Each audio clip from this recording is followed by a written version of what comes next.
Como acontece o controle da nossa frequência cardíaca durante o exercício físico?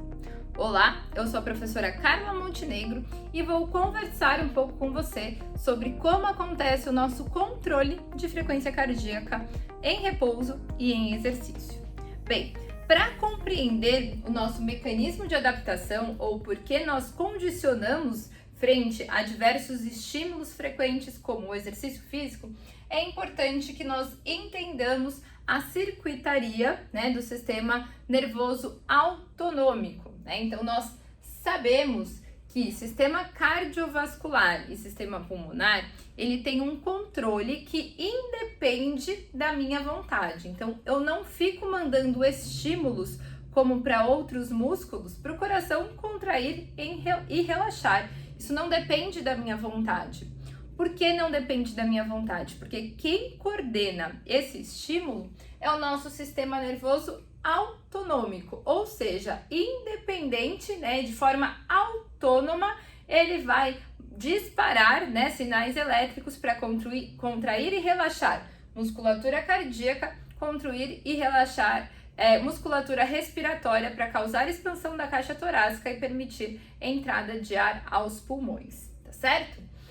Como que funciona então o nosso controle de frequência cardíaca? Bem, quem comanda a nossa frequência cardíaca, o primeiro estímulo elétrico no coração são as células marca-passos, que elas ficam localizadas no átrio, tá? Elas são autorrítmicas, então elas mesmo produzem um ritmo e acabam disseminando esse ritmo para o resto do coração.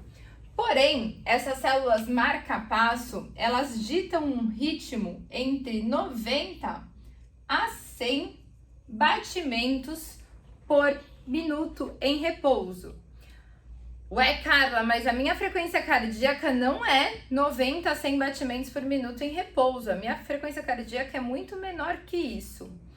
Quem vai comandar se essa frequência sobe acima do estímulo das células marca-passos ou se diminui frente a esse estímulo da célula marca-passo é o sistema nervoso autonômico. E a gente divide, o estímulo ou o controle autonômico em dois sistemas.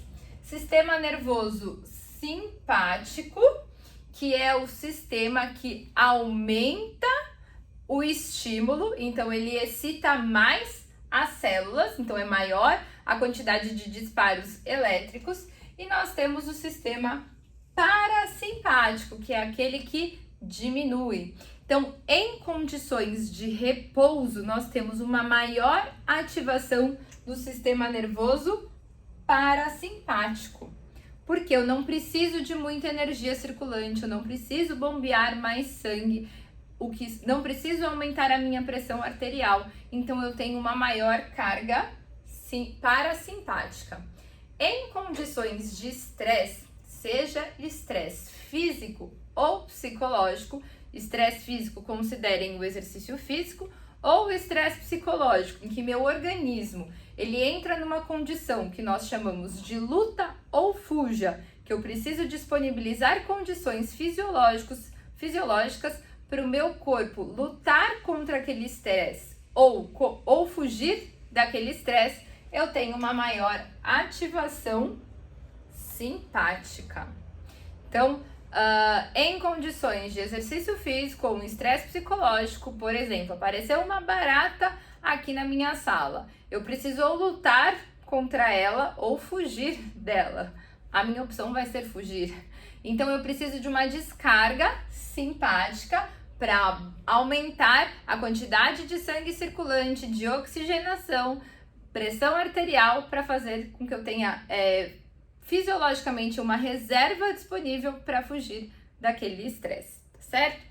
E como que acontece? Como que o meu sistema nervoso autonômico sabe se é hora de disparar, de ter uma maior descarga simpática ou parasimpática?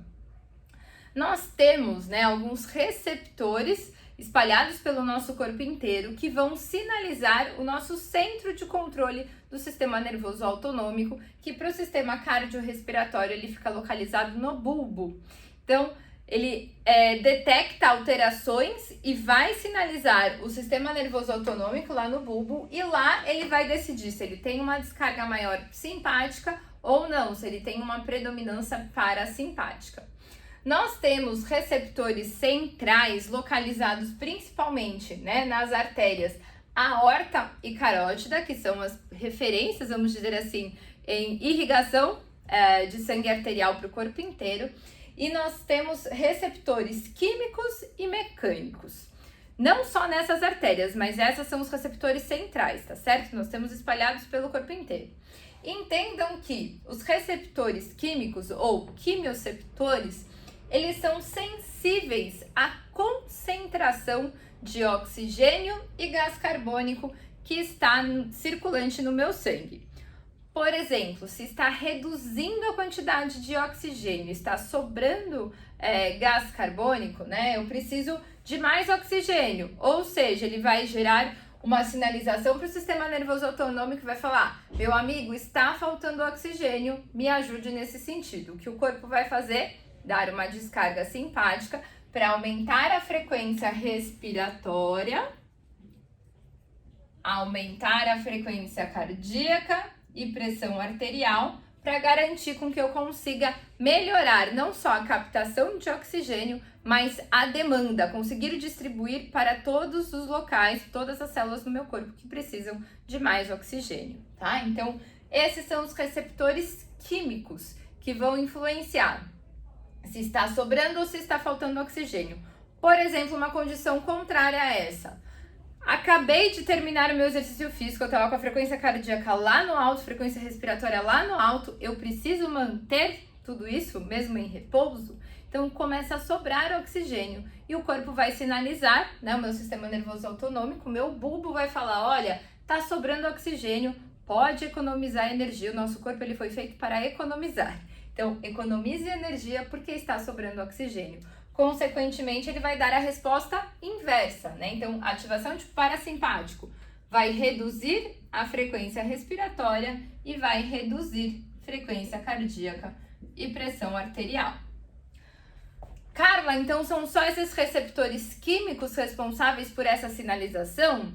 Não, nós também temos os receptores mecânicos, ou baroreceptores ou mecanoceptores, que eles são sensíveis ao estiramento das artérias.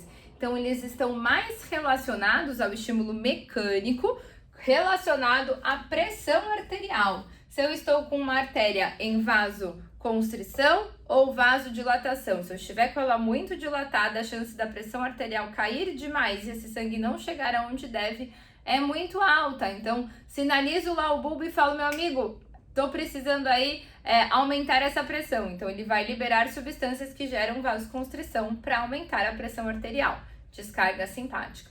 Ou não, o contrário, a pressão está muito alta, preciso tentar compensar isso, descarga parasimpática, vasodilatadores.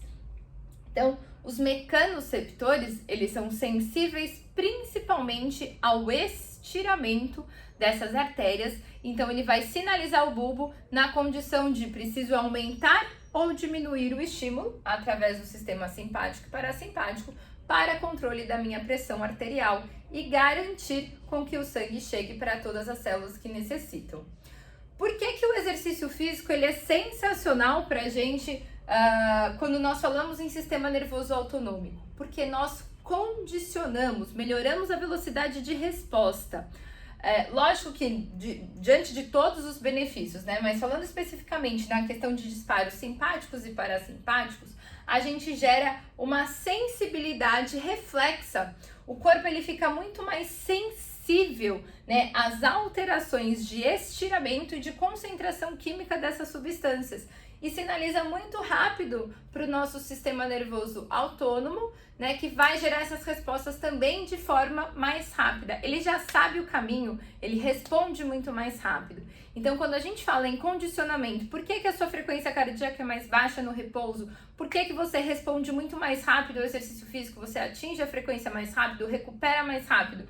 Porque a sensibilidade baroreflexa, a sensibilidade do sistema nervoso autonômico, ela está treinada. E a gente só treina isso fazendo exercício físico, porque a gente tem uma variação de disparos simpáticos e parasimpáticos durante o exercício físico. Se vocês treinarem, por exemplo, um treino variativo em que eu fico variando a intensidade o tempo inteiro, por exemplo, de uma caminhada, uma corrida, eu fico ativando essa circuitaria o tempo inteiro. A resposta ela é muito mais rápida na questão de condicionamento físico. E outro ponto que vale enfatizar, pessoas com doenças crônicas, elas têm uma hiperativação de sistema nervoso simpático. Elas são muito mais hiperativadas.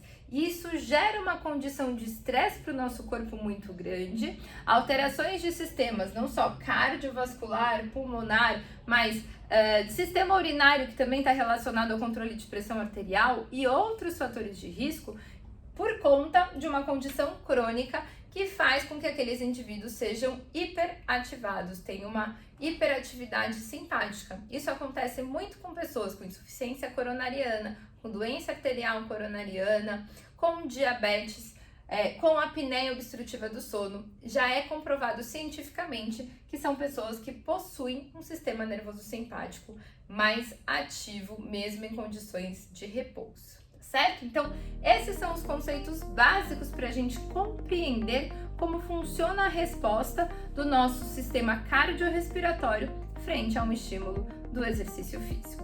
Espero que você tenha gostado e lhe aguardo numa futura oportunidade. Até mais!